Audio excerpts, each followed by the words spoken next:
Halo, perkenalkan nama saya Dalistia Syahdan Arifanti. Saya dari kampus Poltekkes Kemenkes Banten. Di sini saya sedang melakukan praktik klinik keperawatan gawat darurat dan manajemen bencana. Oke.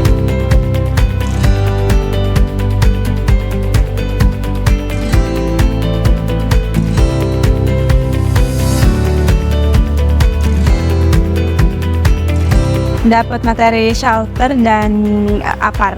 Materinya itu yaitu bank pinjar, jadi kita bisa tahu apa itu fungsi dari pembuatan shelter dan apa aja jenis-jenisnya.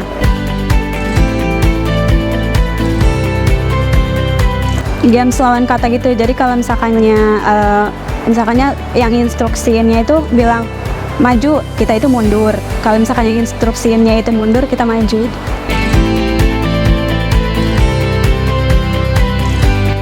Itu pematerinya itu Bang Rizky Wiskuwok. Jadi kita bisa tahu apa saja jenis-jenis yang bisa memadamkan api. Kita bisa tahu ada 2 jenis pemadaman api, yaitu ada jenis yang tradisional dan ada yang modern.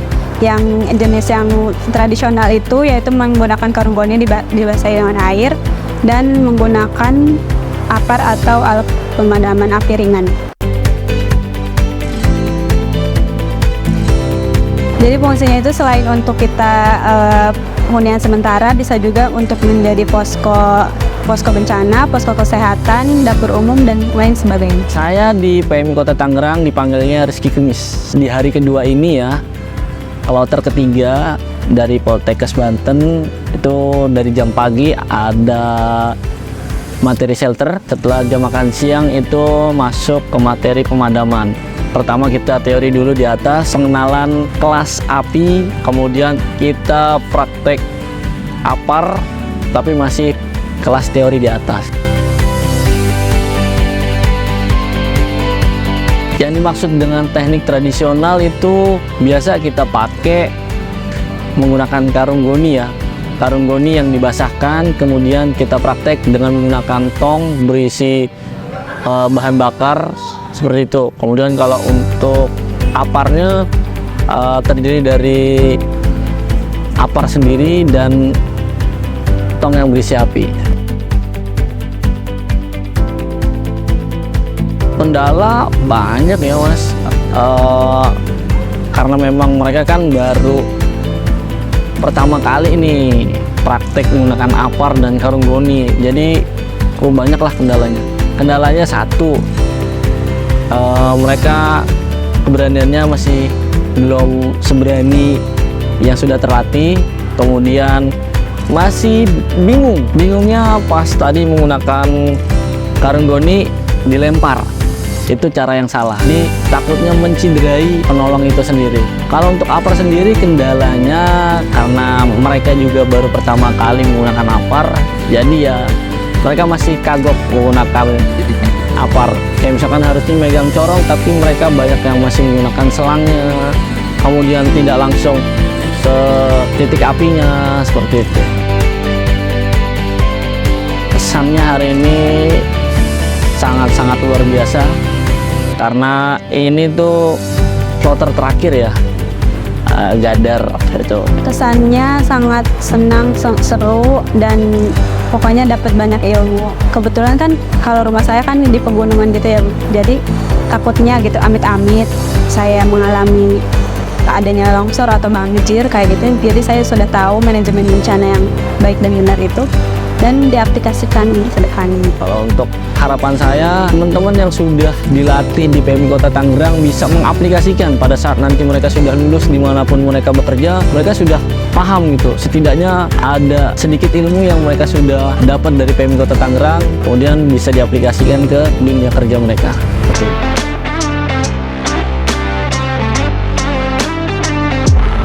Jadi kita di PMI hari ini praktik klinik keperawatan gawat darurat dan bencana. Untuk hari ini materinya merupakan materi tentang vertical rescue dan tentang simpul menyimpul. Untuk vertical rescue itu penyelamatan kepada korban bencana yang berada di bawah titik terendah ataupun titik tertinggi. Untuk alat-alat vertical rescue-nya itu yang pertama ada helm, terus ada sarung tangan, mau sarung tangan latex ataupun katun.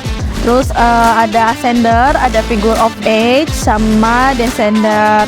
Di sini ada webbing gitu.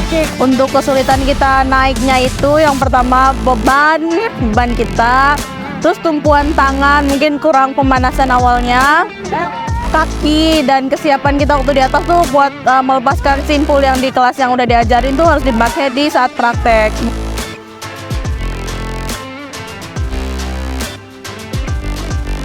Kapan ke depannya mungkin kita harus lebih berlatih lagi untuk kesiapan sebelum melakukan vertical rescue. Mungkin lebih meminati olahraga panjat tebing kan hampir sama gitu. Kesannya cukup menyenangkan, sangat menyenangkan lah, menambah wawasan, terus menambah kesiapan diri, terus kayak seru banget lah ya sebelum yang belum pernah kita dilakuin di sini gitu.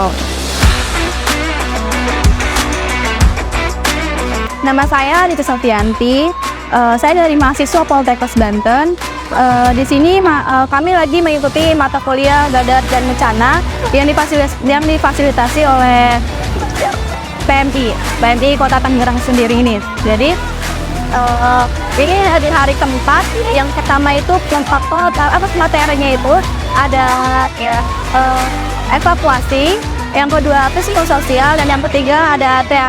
Untuk prakteknya saya sendiri sudah menjadi korban, menjadi tim evakuasi, dan menjadi tim ini sendiri pertolongan pertama.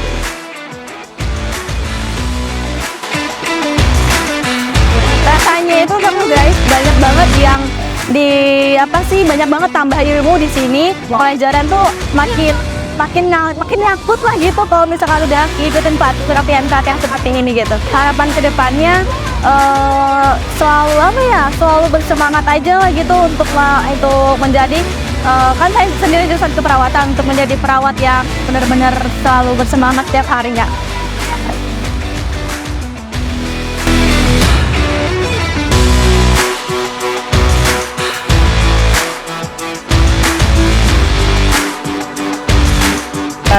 Halo guys, perkenalkan nama saya Fadila Ambarwati. Saya dari kampus Poltekkes Kemenkes Banten. Kebetulan sekarang kita lagi praktik klinik keperawatan gawat darurat dan bencana. Untuk hari ini tadi kita dimulai dari jam 9 ya kayak itu tuh materi dulu. Kita dikasih materi mengenai bencana di air ini. Kita dikasih materi untuk bagaimana cara penyelamatannya, itu ada banyak banget. Tadi ajarin pakai alat APD, ada pelampung agar jika kita tidak bisa renang, kita bisa mengamankan diri pakai pelampung. Terus ada helm pelindung diri, ada sepatu juga. Ini sepatunya ya kita tadi diajarin juga cara di air bagaimana, yaitu dengan cara mendayung sesama tim harus sama, terus teknik mendayungnya. Udah gitu kita backflip dari atas si perahu, kita membalikkan badan ke belakang. Bagaimana caranya itu kita diajarkan. Lalu ada juga yang menggunakan pertolongan diri sendiri tanpa perahu. Jadi kita 2 orang 1 korban, kita yang jadi penolong ada di atas dan si korban ada di bawah. Nah, posisinya itu kaki kita ada di ketiak atau teleknya si korban dengan gaya begini bisa, atau dengan 1 tangan juga bisa. Kita juga diajarin buat ngangkat korban dari atas perahu. Nah, posisi kita tuh ada di pinggir perahunya.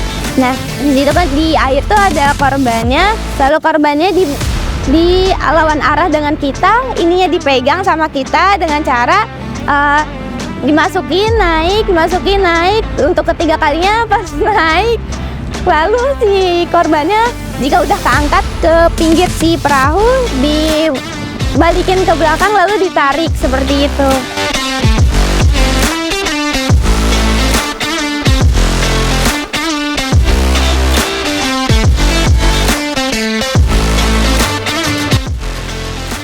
Pengalaman menariknya tuh pengalaman yang gak bakal pernah lupain, itu kehilangan sepatu. Jadi ceritanya tuh kenapa Dila bisa cewek itu tahu. Jadi ceritanya Dila kehilangan sepatu itu tadi Jadi kita pas bagian backflip gitu di tengah air, kita kan kepada ke pinggir ya. Saya jalan, abis jalan tuh kaki tiba-tiba masuk ke dalam lumpur yang ada di dalam air. Nggak tahu kenapa sih kakinya tuh dalam banget gitu. Pas mau ditarik kakinya nggak bisa, keangkatnya cuma satu. Jadi yang ketolong cuma sepatu, satunya lagi udah keburu masuk gitu ke dalam. Terus ini sepatunya satu lagi nggak tahu kemana, dicari lagi tadi udah nggak ada, udah hilang, kayaknya kemakan lumpur deh.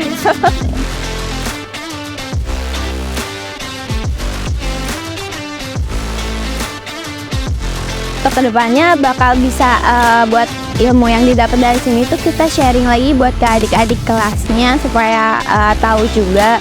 Bukan mereka juga bakal ikutin kayak kita seperti ini ya. Mungkin bisa lebih ada gambaran lagi dan buat antisipasi supaya nggak terjadi beginian lagi gitu.